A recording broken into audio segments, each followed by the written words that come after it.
Gambaran umum tentang Gampong Uleu Kemukiman Tanjongan Kecamatan Samalanga Kabupaten Biren. Gampong Uleu merupakan salah satu gampong yang berada di Kemukiman Tanjongan Kecamatan Samalanga Kabupaten Biren. Penduduk Gampong Uleu pada umumnya bekerja pada bidang pertanian persawahan. Banyaknya masyarakat yang bekerja sebagai petani khususnya pertanian persawahan disebabkan karena sebagian besar wilayah di Gampong Uleu merupakan areal persawahan. Jumlah kepala keluarga di Gampong Uleu sendiri kurang lebih 95 kepala keluarga. Fasilitas umum yang terdapat di Gampong Uleu meliputi Menasah PAUD, Puskesdes Polindes, dan Puskesmas Pembantu. Namun Gampong Uleu ini tidak terdapat balai pengajian, hanya saja pengajian rumahan yang mana setiap anak yang ingin belajar mengaji mereka mendatangi rumah dari guru mengaji tersebut dan sebagian besar dititipkan ke balai pengajian Gampong sekitarnya.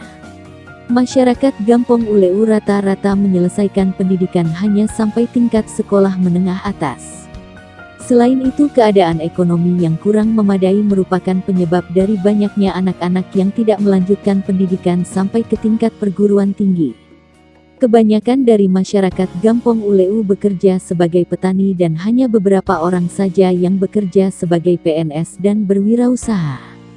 Sumber daya ekonomi. Untuk sumber daya ekonomi sendiri, potensi yang ada di Gampong Uleu didominasi oleh pertanian di mana komoditi utama dari pertaniannya adalah padi. Sumber daya sosial. Kegiatan-kegiatan sosial yang masih berjalan dengan baik di Gampong Uleu sendiri yaitu kegiatan pengajian ibu-ibu dan bapak-bapak pemuda, kegiatan pengajian anak-anak.